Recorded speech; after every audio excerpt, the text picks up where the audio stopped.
Les ministres en charge de la défense de la Confédération des États du Sahel se concertent dans le cadre de la mise en œuvre de la vision commune de défense et de sécurité de l'AES. Une rencontre a permis de réaffirmer la volonté politique et stratégique des États membres à œuvrer de manière coordonnée et concertée pour le renforcement des capacités opérationnelles. Les ministres en charge de la défense ont aussi visité le siège du poste de commandement de la force unifiée de l'AES que le Niger abrite. En marge des travaux, les ministres ont été reçus en audience par le président de la République du Niger, le général d'armée Abdourahmane Tchani. À l'issue de l'audience, le ministre de la Défense et des anciens combattants s'est confié à nos confrères de la télévision nigérienne la synthèse de ces deux activités avec Abdoulaye Sako en collaboration avec nos confrères de la télévision nigérienne. La situation sécuritaire dans le Sahel se complexifie surtout avec le changement de mode opératoire des terroristes appuyés par leurs sponsors. Mais fort heureusement que nos États ont décidé de mutualiser leurs forces pour barrer la route à toute tentative de déstabilisation. Ce jour à Niamey, les ministres de la Défense, sous le leadership des chefs d'État, écrivent une autre page glorieuse de ce qui semblait être une utopie pour les détracteurs de la Confédération des États du Sahel. Je me réjouis des avancées significatives accomplies dans le cadre de la montée en puissance de la force unifiée de l'AES, notamment l'implantation en Niamey de son état-major intégré. La présente rencontre doit permettre d'entériner les conclusions de la réunion des chefs d'état-major portant essentiellement sur l'évaluation de l'opérationnalisation de la force unifiée AES dans ses aspects administratifs, logistiques et opérationnels.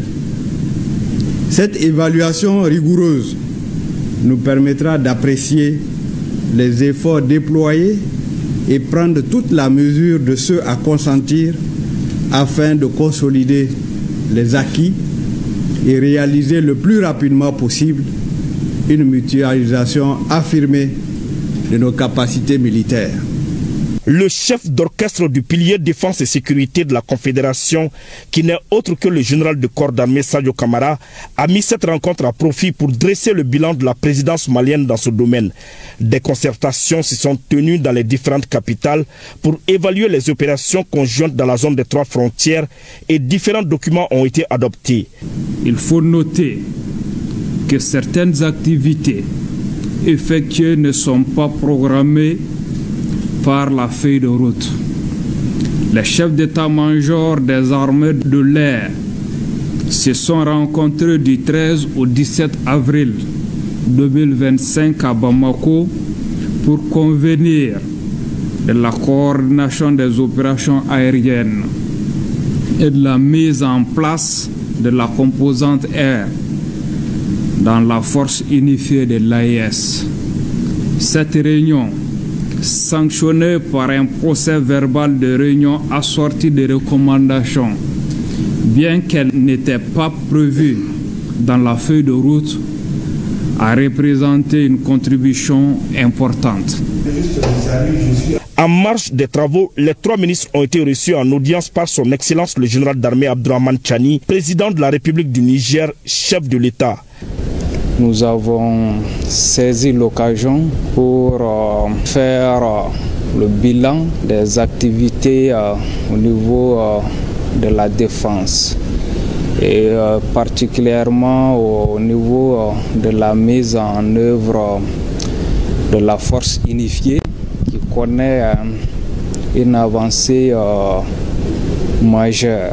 Le président Tchani nous a davantage éclairé et orienté sur le contexte géopolitique et sur les nouvelles formes de menaces qui viennent complexifier notre espace.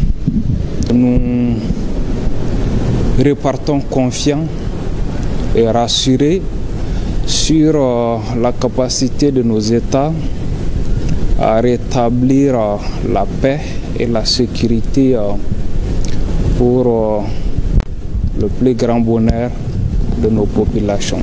Mais avant d'être reçus par le président nigérien, les ministres ont visité l'état-major intégré de la force unifiée de la Confédération. Des réalisations appréciées par les visiteurs du jour.